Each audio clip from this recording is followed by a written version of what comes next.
Ayin Gimel, and we are on Daf. Today's Daf is Daf Ayin Daled, and we are on Daf Ayin Gimel Amid base towards the top. The Mishnah had said that if somebody brought a Korban Pesach on the 14th of Nisan, that was a Shabbos. So it was the correct day to bring a Korban Pesach, and he was allowed to do it even on Shabbos. However, while he brought this Korban Pesach, the members of the Korban Pesach became either left the group or became invalid for the group. And so essentially he brought a Korban Pesach without anybody in the group for this Korban Pesach. And so essentially it transgressed Shabbos. Nevertheless, he does not need to bring nevertheless, he doesn't have to bring a chatas, a sin offering for slaughtering a korban, an animal on Shabbos, because it was an inus, because he couldn't know that it was invalid, because when he got involved, there was a group attached to this Korban Pesach, and now the group was not attached. Now, to understand this, the Gemara is going to bring up the point that this korban automatically should become a shalamin, being that it's a Korban Pesach, without anybody able to use it as a Korban Pesach, it reverts to being a shalamin. And the question in the Gemara that the Gemara is in the midst of addressing is when something is designated as a korban, and then for some reason it needs to become a different korban because it's no longer valid as the first korban, does it need akira? Do you have to expressly change it from what it was to something new? Or does it automatically default to that itself? And we're going to try and prove it by understanding what would be the case in our Mishnah. If it wasn't Shabbos, would this invalidation be an intrinsic invalidation, or a secondary invalidation? As the Gemara explains, that when something is in a korban becomes intrinsically invalid, meaning invalid to itself, so then the halacha is yisarif meyad. You can immediately take it out to be burned. However, if the invalidation of a korban is not intrinsic to itself, it itself is not invalid, but rather it's secondarily invalid, something else outside of the korban makes it invalid. So then the halacha is, this is a valid korban in and of itself, so you can't burn it because that's destroying a korban. So you have to wait until the next day, when that's called ti'uber tzurasa. You have to let it sit out overnight, and the next day it's already invalid intrinsically because it's nazar, it's left over from the one day to the next, and then you burn it.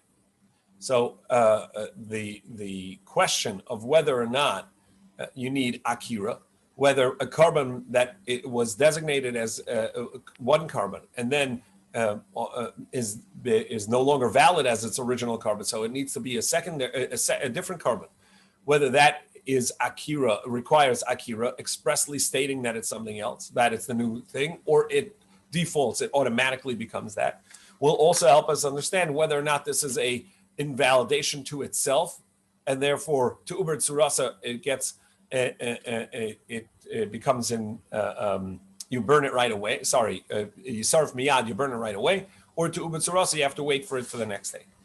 And to address this, the Gemara quotes a statement from Rav Huna in the name of Rav. A korban asham is a type of sin offering, which is different than the chatas, which comes for a mistaken action. An asham could come even for intentional actions, but it was a sin, and there's a sin offering for certain korbanos, certain prohibitions.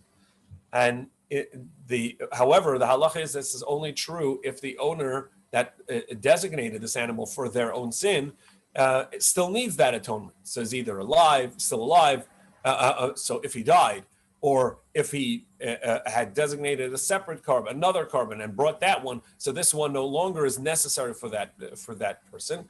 So this asham will now become an oila. And Rav said that even though that in order to become an oila, generally what we say is that you have to send it out to a pasture. It gets a blemish, it gets sold, and with those funds you buy an oila.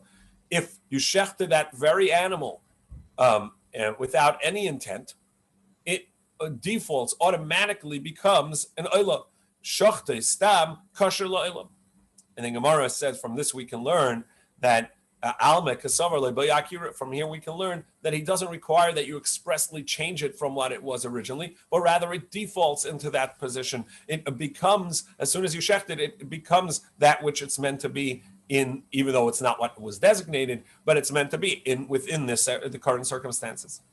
So we're going to try and prove it from our Mishnah, from the fact that we learned about our Mishnah, which said that if somebody had brought a Korban Pesach on Shabbos, and then finds out that everybody that was designated for this Korban Pesach, meaning everybody that's in the group, somehow disappeared, either went to another group or became Tameh, and now this Korban is all alone. And so there's no one to eat this because it's no longer valid. There's no longer a valid group. So our Mishnah said that in regards to Shabbos, you don't have to bring a sin offering, you don't have to bring a chatas, because you're an inus. You had no idea how you're supposed to know. You brought a Korban Pesach in good faith, thinking that there was a group attached to it when there was at the time. And then by the time you actually shechted the Korban, they've disappeared. So you don't have to bring a Korban chatas. You don't have to bring a chatas for Shabbos. If this was a weekday, we learned that this is burnt immediately. Essentially, the Gemara says that means it's an intrinsic invalidation to the Korban itself. Now, why would that be? If we say that you need to expressly change what it was to something else, so not like Rav had said, so then it would make sense. This is still a Korban Pesach, even though they're Korban Pesach without when it can't be brought as a proper Pesach, it reverts to being a Shalomim, which is the general category of this Korban. Yes, it's true, it would revert to that, but you have to expressly say so. So in the meantime, it's still a Pesach because he didn't say anything. He thought it was a Pesach. He brought it as a Pesach. It remains a Pesach. A Pesach without anybody in the group is invalid intrinsically to itself. And so that's why it makes sense. You can burn it right away and you don't have to wait to the next day to be able to burn it. However, if you say that you don't need Akira, so then this is retroactive. This reverts to, by default, into a Shalomim. It's a Korban Shalomim that you brought during the time of Pesach with the intent of being a Pesach. It actually is a valid Korban. So why would you burn it? It's true that nobody can eat it. So you wait to the next day because there's no owner, but you wait to the next day and you can only burn it the next day. So if you are correct that it defaults into what it's supposed to be at this point, and it doesn't need to be uprooted, meaning you don't have to expressly say this is no longer a Pesach, this is now a Shlomim, this is no longer an Asham, it's now an Ola. If you don't have to say that, it by default reverts back. So why is this intrinsically invalid? That's the question the Gemara left off with yesterday. Let's start from the fourth line on Ayin Gimel Amid Base in the middle of the line. Ella I amris loy bayakira. But if you're correct, Rav, that you don't need to expressly uproot a Korban from where it was to what it defaults to now, and it just defaults that way. Meresha havale shlamim. So automatically, as soon as this group left the Korban, so it's no longer a Pesach. It by default becomes a shlamim. Psula mishomai. So why is this considered invalid? It's a shlamim that was brought. It should be valid. So the invalidation is mishum davar achem. It's because of something else. What's the other thing? The kashachet le'achat tamat shabein abayim. Because he's bringing this shlamim beyond the time it's supposed to be brought. It's supposed to be brought before the daily tamid. The only thing that's supposed to come after a daily tamid is a Pesach, and this is now a shlamim, and you're bringing it after the daily Pesach. So the invalidation is not about itself. The invalidation is in relation to the shlamim. So you should have to wait till the next day until it's overnight and becomes invalid intrinsically, and then you can burn it. The Tanya, as we learned, this is the general rule. If it's an intrinsic invalidation in the body of the animal itself, of the Korban itself, yisarf miyad, then you can burn it right away because it's kachim that's invalid and you can burn it. However, if it's bedam or babailim to ubur tzarase, if it's a invalidation in the blood or in the owner, meaning it's secondarily to the Korban itself. So you lost the blood spilled on the ground, or the owner it died or became tamei or secondary to the carbon itself. So then you can't burn it now because it's a valid carbon. So you have to wait until the next day when it becomes invalid intrinsically, when it's left overnight, and that's called to uber tsurase. Its form starts changing. And then you can take it out to be burnt. So in our case, so this seems a contradiction to Rav, who said that in the case of the asham, that he shechted without any intent for it to be changed as an oila, it automatically reverts and defaults to being an oila. That's a question from our brisa.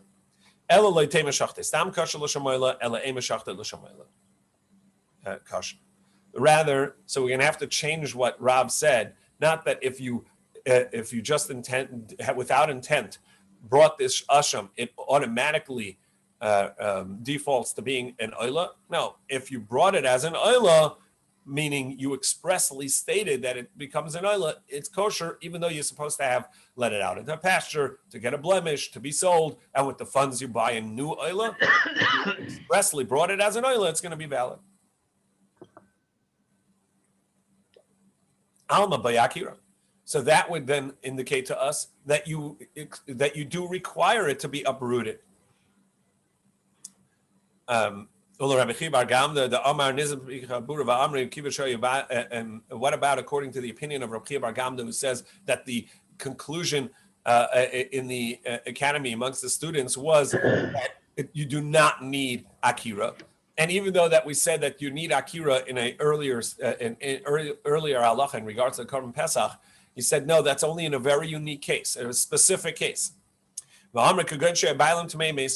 It's where the owner that couldn't bring the Korban Pesach now didn't leave to another group and didn't die. The reason that there's no owner now is because this owner had become tamei. He came into contact with a dead person and became tamei meis. So he can't bring the carbon now, but he could bring the carbon in a month for the Pesach Sheni, in the second Pesach, when he's going to have a makeup date. And therefore, even though right now this Pesach is invalid, and generally we say it defaults to become a shlamim, but over here we're not going to say it defaults to become a shlamim because he has a very good use for it as a Pesach in a month. So that's where you're going to need to expressly state that it changes. It's only in that case that it requires expressly stating it's no longer a Pesach, it's a shlamim. But according to Rabbi Tzvi Fischer, in general we say, you do not require akira, meaning it just by default reverts back to being what it's meant to be in the scenario. Even though that you dedicate it as a Pesach, it defaults to what it can be now because it can no longer be a Pesach. So it reverts to something else, to the shlamim that it's supposed to be. And the same the asham, by default, it'll revert to being an oila. So if that's the case, so why in the previous in the brisa that we saw at the top of the page, do we say that Yisarif Miyana gets burned right away? It's not intrinsic to itself. It's a shlamim. It should have reverted to being a shlamim, and as a shlamim, it should be valid and have a secondary or external invalidation because it was brought after the Talmud Shabbein Abayim, and then it should have to wait another day before you burn it. So what's the reason that it burns me? You can burn it right away. Ella Amar Rav Huna Berei Rav Yeshua. So rather, Rav Huna, the son of Rav Yeshua, said, rather, the scenario is this: he separated this lamb as his Korban Pesach before noon. So by the time the obligation of the Korban Pesach came, it was already valid as a Korban Pesach for the owner.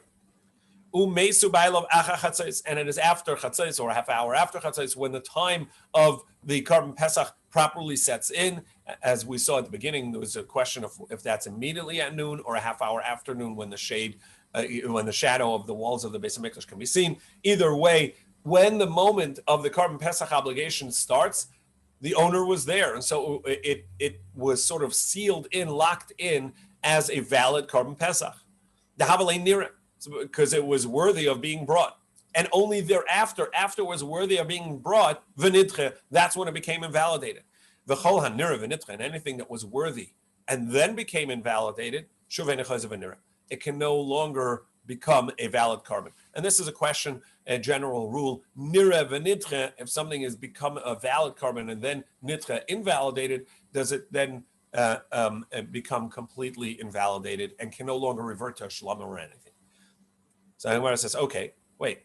So your explanation here is that this is a concept of nir v'nidche, that this particular case was that the Pesach and the owner were alive together and valid as a Korban Pesach. He didn't become Tameh, he didn't change his group, he didn't die until it was already after the time of the Korban Pesach being valid, and he had already designated it, and so it's a proper Korban Pesach. And then when somehow this group leaves, that's where it becomes completely invalidated. It's intrinsic to itself because it cannot revert to anything else anymore. So when it says, well, wait, who are we trying to explain? Whose opinion are we trying to explain? The opinion of Rav, who had said that if you shech this asham, this sin offering, the asham type of sin offering, as an oila, and without expressly uprooting it, it becomes an oila. And we're trying to explain the brisa according to him as well.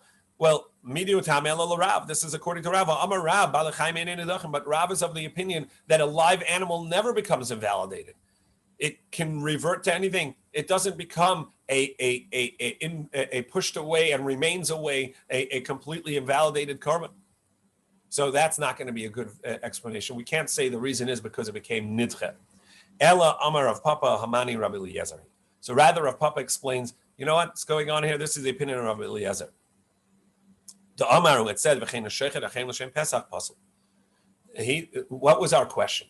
Our question was that this Korban Pesach, why did you burn it right away? Which indicates that it has an intrinsic invalidation. It's not intrinsic, it's a shlamim, because by default, it reverts to being a shlamim since it doesn't have a group with it. And as a shlamim, it's a valid carbon. A shlamim brought as a Pesach in the time of Pesach is a valid carbon. It's just that it was brought the wrong time because it was brought after the daily Talmud, and only a Pesach is supposed to be brought after the daily Talmud. So the Gemara says, okay, whose opinion is it that it's valid? That's the opinion of Rabbi Yeshua. However, Rabbi Eliezer is of the opinion that when you have a carbon shlamim that you bring as a Pesach, that's actually invalid intrinsically. And that's why you burn it. The Havalei Psula Begufay. It's an invalidation intrinsic to the carbon itself, and that's why you can burn it right away. What was the question, John? Then why would we need the special pasture if a living animal cannot be permanently invalid? No, precisely that. Okay, John is asking about if Rav is correct that there's no such thing as Balei Chaim Nidachim, so why do you need a special pasture? Nidachim means that it can no longer be brought as a carbon for what it's supposed to be. It becomes invalidated for what it's supposed to be. So in this case, it's supposed to be a shlamim, it becomes invalid. The special pasture where something goes out and becomes invalidated, that's where it actually is valid as something else. It needs to become something else, but I need to uproot it and change it. And so I'm going to, like in this case, take the asham. The asham is meant to be no longer an asham, so it's meant to be an oila. However, I'm not going to bring it as an oila itself. Rather, I'm going to send it out into pasture, let it become a blemish. I can sell it and use the funds to bring what it's supposed to be. So because this was designated as A, I'm then going to put it out into pasture to become blemish. I can sell it and use the funds for something else, or a carbon that the owner died, or various other things like that, where it's not because it became completely invalidated and cannot be brought again. Therefore, in fact, that animal, Rav said, if you brought it as an asham, it automatically reverts to being an oila by default. That's the statement of Rav. If it was intrinsically invalidated, if it became invalidated while alive, so when he brought it, it wouldn't be valid as anything. It's invalid. That's what it means, that it doesn't become invalid. While alive, it doesn't become invalid, and so if you did bring it as something, it'll be a kosher carbon. But aren't there some that you have to leave until they die? Yeah, that's the chatas. That's chatas. That's personal. A personal chatas, correct. Yeah, but I'm saying chatas because it's personal. It's for person A. It's not for anybody else. It's not transferable. If person A dies, then you have to let the animal. Well, that's specific to chatas. As we saw yesterday, or maybe shlamim, maybe asham is exactly like a chatas as well, because it's another type of sin offering. What I want to clarify, but the idea of balei chayim nidachim is, can an animal that's brought designated as a carbon, that designation is no longer valid for whatever reason it may be, say a Pesach where the owners die, become tamei, or move to another group, does that become invalid forever? Without a kira or not? Invalid as what it is, but it can revert to something else. Yes, Mike. But without a kira. But it reverts to a shlamim. So what are we saying? If it reverts to a shlamim, automatically, by default, automatically we don't bring as a shlamim. We put it in a pasture, and then we take the funds and we buy another shlamim. Is that the? No. That would be for the asham. That's for the asham. So we have to buy an oila, or we buy an asham? No, you buy an oila with it. We buy an oila. It reverts to an oila. It reverts to an oila, but you don't use this as an oila. Rather, you send it out to the pasture, and then we buy another oila. And then when it gets a blemish, you sell it, and with those funds, you buy an oila. And that's when the asham was no longer necessitated by circumstance. Correct. In any case, so what are we saying? The reason over here that this animal, this carbon is burnt right away is because it's an intrinsic invalidation. What's the intrinsic invalidation? Because according to this is the opinion of Rabbi Eliezer, who says that a shlamim offering, which this automatically reverted to, a shlamim offering that you bring as a Pesach on the 14th is intrinsically invalid. So if that's the case, Rabbi Eliezer, chatas nami mechayim. Well, if this is the opinion of Rabbi Eliezer, so then it should also require on Shabbos, if he did this on a Shabbos, that he's held liable, and he does bring a sin offering. Why? Because what was the reason we say that he's exempt? Because he tried to do a mitzvah. And if you try and do a mitzvah and end up doing a mitzvah, then you don't bring a chatas offering. That's the opinion of Rabbi Yeshua. That's the opinion of Rabbi Meir. That's not the opinion of Rabbi Eliezer. Rabbi Eliezer holds that Tabit var mitzvah v'asa mitzvah nevertheless needs to bring a carbon pesach. So why is he exempt in our Mishnah? So that can't be the explanation that this is the opinion of Rabbi Eliezer. Rather, Ella, Tergema, Rav Yosef, Berei the Rav Salah Hasidah. Rav Yosef, the son of Rav Salah Hasidah, explained Kamei de Rav Papa in front of Rav Papa. Hamani Yosef ben Chonaihi. This is an opinion, a new opinion of Rav Yosef ben Chonai. The Tanan, as we learned in the Mishnah in Zvachim, Yosef ben Chonai Omer. Yosef ben Chonai said, "Hanishchatim l'shem Pesach or l'shem Chatas psulim." That just like a carbon Chatas, if you brought it with the wrong intent as something else, you brought a Chatas as any other carbon, or a Pesach, you brought it as any other carbon, these two are invalid. If you brought it as something else, so too anything else brought as a Pesach or Chatas also would be invalid. So over here, the invalidation is based upon Yosef ben Chonai. Alma psula begufay. So that's an invalidation in the intrinsic to the carbon itself, and therefore mishum hachi sarf miyad. That's why you burn it right away. However, in regards to chatas, about if somebody intended to do a mitzvah and did a mitzvah, but he was not supposed to do it, whether he has to bring a sin offering or not, that he follows the opinion of Rabbi Yeshua and Rabbi Meir that he's going to be exempt on account of that. A peturi, someone like Rabbi Yeshua, and he holds that he's exempt. So it's an intrinsic invalidation. You burn it right away, but he's also exempt of a chatas because he tried to do a mitzvah on Shabbos. Rav Ashi Amarav, The Amakar Rishmol ben Rabbi Yochanan ben Breka. And Rav Ashi, in the name of Rav, who said that the Asham reverts automatically to being the Ola. So if you brought it as an Ola, it's going to be valid, even though you're supposed to have sent it into the pasture.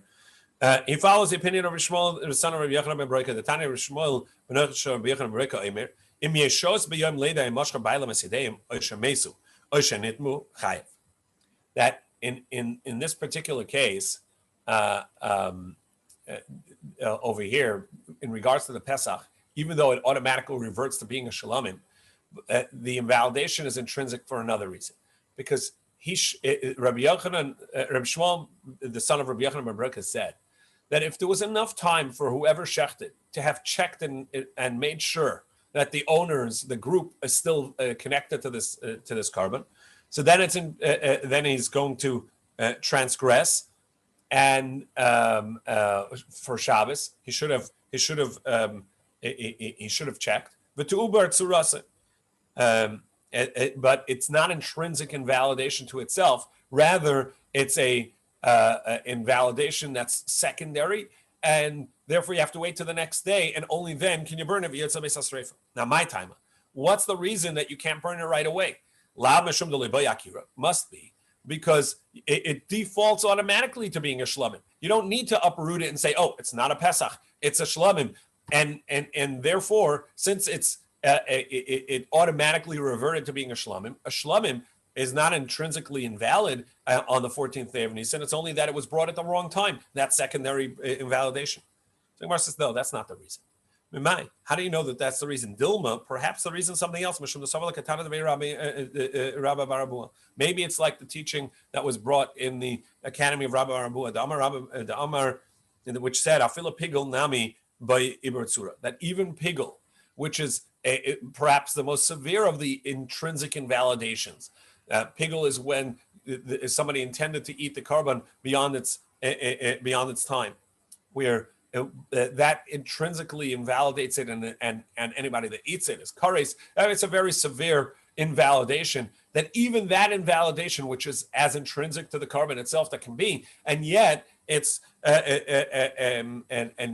intent.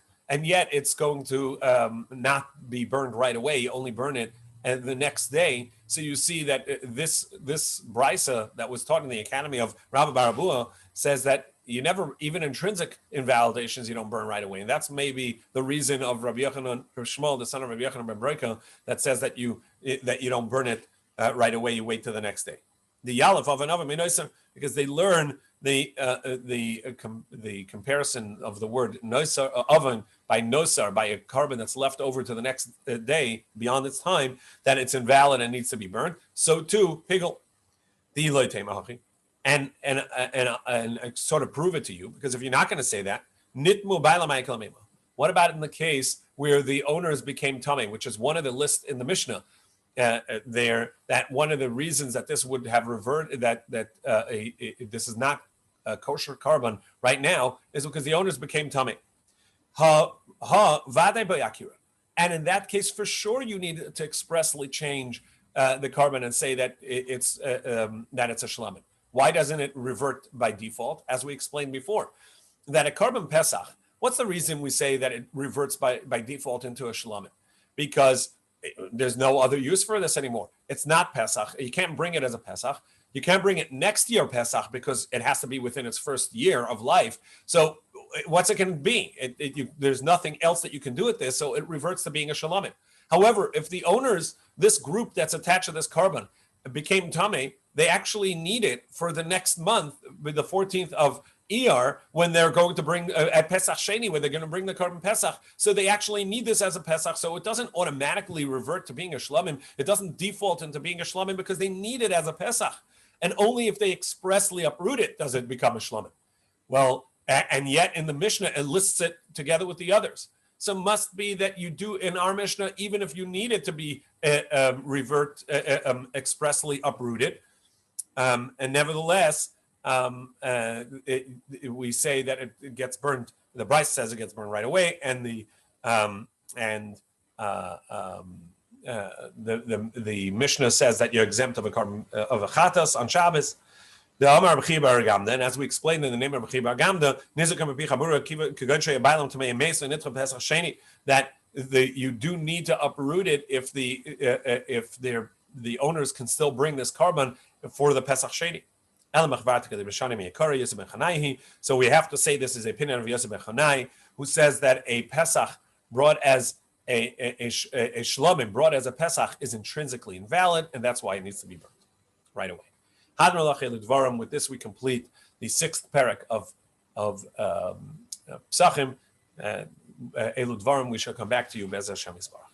We begin the Daf Ayin Dalet, the way to roast your carbon Pesach. A little bit less, a little bit more familiar and more and not as difficult as the previous parak. But of course, there's always exciting surprises. So the Mishnah says, "Ketzat tzolenes Pesach." How do you roast the carbon Pesach, which the Torah says cannot be cooked? It cannot be cooked in water. It cannot be partially cooked. It has to be roasted on a fire. So ketzat tzolenes Pesach. So how do you roast it? Mevin shpud shel rimon. You bring a pomegranate wood, and you make a spit out of it, and you're going to and you stick the spit, so this huge kebab that's going to go through the mouth of the lamb or goat that your carbon, and it'll go all the way through to the other side. Rabbi Tzvi says that you take the legs and other limbs and you put it inside the slit of the belly, and Rabbi Akiva says no, then that's considered that you're cooking those parts. You can't cook them because they're cooking in the juices of the inside of the carbon. So rather, kamin bishul, that's going to be cooking. So so rather you put it on like a kebab. You put it on the other side, further up. You stick them each one individually on the spit itself. But you cannot use a metal spit, and not on a grill, a grate. And the reason for this is because the metal becomes hot, and now the metal is cooking it, not the fire. It has to be directly heated from the fire. And as we explained, that's the idea of a wood spit, because metal, when the outside becomes hot, the entire metal becomes hot, and so the inside of this carbon is being cooked by the metal itself, and that's invalid. Amar Rav Tzadok Maser ben Gamliel. Rav Tzadok said recounted a story with Rav Gamliel to sort of disagree with our Mishnah, as we'll see. Sha'amar l'Tavi Avdei. He said to Tavi, his servant, "Save etzalei lanu as a Pesach al Askala. Go and roast our carbon Pesach for us on the Askala, on the grate." So the Gemara says, "Why don't we bring metal?" When one part of it becomes hot, the entire thing becomes hot. And then the inside is getting heated or cooked or roasted on account of the metal on the inside. And the Torah says expressly, it has to be roasted by fire, not roasted by anything else. Zagmar says, okay, fine. So we understand it needs to be wood, because the wood, only what's open to the fire heats, what's not open to the fire does not heat, and so the inside is not getting cooked from the wood. But why specifically a pomegranate? Why not V'neisi shel dekel? Why don't you bring a palm branch, a palm wood? I did the isbe shivi because it has indentations, crevices. Mapik maya, so its juices are going to come out from there, and so then that inside of the carbon is going to be cooked by the juices of the palm branch, and that's considered cooking it rather than roasting it. So bring fig wood. I did the mechalchel. It also has holes in it. Mapik maya, and water comes out. It's like cooking it. Bring alon or carob or sycamore. Again, I did the isbe kitri. It has knots. Mapik maya, water comes out over there, and it's like it's cooking it. Rimanami is bikitri. Well, a pomegranate branch also, wood also has knots in it. She kitri. No, it's it's very smooth knots, and so it's tight and the water doesn't come out there. Or that it's a branch that's within its first year, so it doesn't have knots. The Leslie Kitri doesn't have knots. So the Gemara says Vayikabe Piski, but it has the where you cut it off from the tree, so that area is going to ooze some juices. The Mapakle Piski, that part is sticking out. It's not with the carbon itself. Labar, it's outside. Masnita the liquor Rabbi Yehuda, and our Mishnah must be not the opinion of Rabbi Yehuda. He says just like a wood doesn't burn, and therefore the inside is cooking is not from the wood but roasting from the outside. So to metal, it doesn't get hot. Amrulay, they said to him, what are you talking about? Metal, as soon as one part becomes hot, it conducts the heat throughout the entire metal, and the whole thing becomes hot. Not so in regards to wood. The next part said, "V'noisen is krov," that Rabbi Yitzhak Galili says you put the legs and the other parts inside the innards of the inside, sort of like you stuff the cavity of the goat or the sheep. That's your carbon. You stuff it with its limbs, and Rabbi Akiva said no. That would be cooking them. Tani, we learned Rabbi Shmuel Kareu Tuchtech. Rabbi Shmuel calls the carbon Pesach a tuchtech, inside. Whether that's because you hear the steaming sound of the parts inside, or because it was roasted with the parts inside. And Rabbi Tarfa Kareu Gudi Mekulas, and he calls it a roasted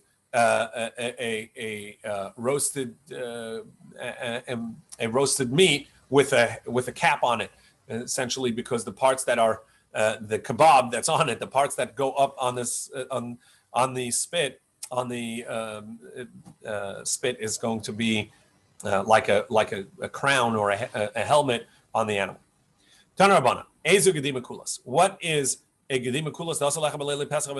We learned earlier that the custom is not to eat roast meat or not to eat roast lamb on the night of the Seder, because it may be considered like you've brought it as a carbon Pesach, which you're eating Pesach outside of Beis Hamikdash, not in a correct way, etc.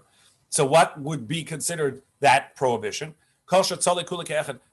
If he roasted the lamb as one complete thing. But if you cut off even one limb, or nishlak or if you cooked one limb, that's not going to count as gedi mekulas, as a roasted sheep or goat, which is prohibited. So Gemara says, wait, if you said you cut off one limb, just cutting it off is enough. The alpha kamatvile, even if you roast it together, you say that's not going to be prohibited. Nishlak mibaya. If you actually cook it, you have to tell me that it's going to be okay.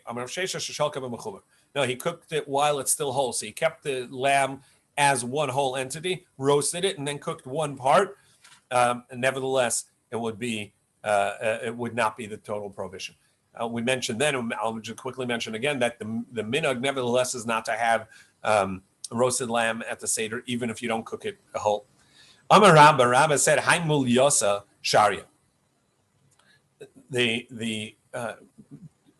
halacha is, obviously we know that we can't eat anything that has blood in it. Not only can't we eat anything that has blood, we salt all our meats. We can also roast it. And roasting is a way of extracting the blood.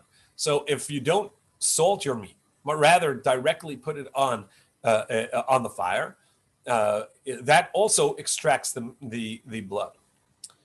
So a carbon Pesach, you wouldn't salt it as is, as it was shechted. You just put it in the spit on the fire, and it would, and that's the way to roast it. Now you would roast it with its head downward, so that the blood would come out, would drain, and that's the way to make it kosher. What about if you want to stuff your lamb? You have an animal like this that you want to roast, and you then take some meat and maybe bread or whatever else you want to do, and you stuff it inside, do you say that this hasn't been salted, so there's still blood in the meat, and your stuffing is going to cause a problem because there's blood there, and it'll either absorb the blood from the animal, from the what that you're roasting, or if it's meat that you're stuffing the meat with meat, then it'll have its own blood going in. And that's really an account of the problem we have in our Mishnah, where according to Rabbi Yossi Galili, you're taking the shoulders, the lamb's leg, and you're putting it inside the lamb, and it's not been salted yet. So the blood that's draining out of it is going to go inside the Korban Pesach, and that's problematic. So Rabbi had said, Haimul Yosa Sharia, that when you stuff something with meat, even though the meat had not been salted, it's going to be okay. But the blood that comes out of this stuffing is going into whatever you stuffed, and it's going to absorb the blood. Just as it can absorb it, so too the fire will extract it. Name a Messiah. Let's say we can prove this statement of Rabbah from our Mishnah. Because it says that you put the parts inside the cavity of the lamb, and that's the way you roast it. My time, even though they've not been salted, obviously, so the blood is coming out. And we say, just as the blood comes out of the lamb's leg into the lamb itself, so too it'll be extracted by the fire. Amri shiny hasam even the isbe beshchita the mechalchel. No, there it's specifically different because the lamb is facing downward, and so the blood is draining. So the blood coming out of the lamb's leg that's inside the cavity of the Korban Pesach also will drain that way. Made of dayev, it's going to just drip out. We're now on Ayin Dalet Amud Beis 74b at the top. Name a Messiah. So let's say that we have proof to this idea that Kabbalah Kachpote and the blood can be extracted by the fire this way. So how do you make a heart kosher? Obviously, you can't have the blood, and there's plenty of blood in the heart. So korei, you have to cut it open, and umaytzes dame, take out its blood. Loy korei, if you didn't, and you cooked it so then you can cut it open after it's been cooked, and then it'll be permissible. My time, what's the reason? But it's already been cooked and the blood has been absorbed into the meat. No, we say if it was able to absorb the blood, it was also able to push it out. It was extracted from there as well. The Gemara says no, hearts are different. Shiny leiv deshi, because they're very smooth surface. The muscle of the heart is very smooth, and therefore it's not going to absorb in the same way. Ravin Saba Tafle Hahi Bar Guzla Larav. Ravin, the elder, had put a dough around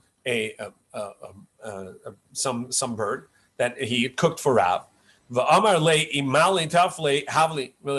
he said to him, if the breading, the outer layer of this knish, if you would, is tasty, if the bread is tasty, give me some.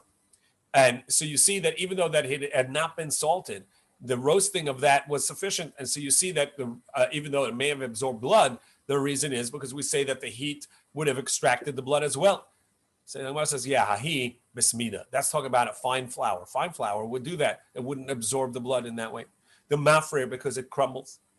But Rava came to the house of Reish Galusa, and they had done the same thing. They put a dough around a duck that hadn't been salted and roasted it that way.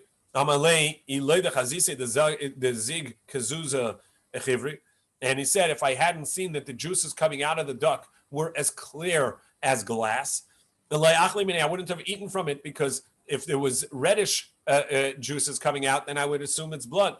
Now, if you say that it's correct, that the fire can extract, just like it causes the blood to be absorbed in the dough, so too, and extract it from the dough.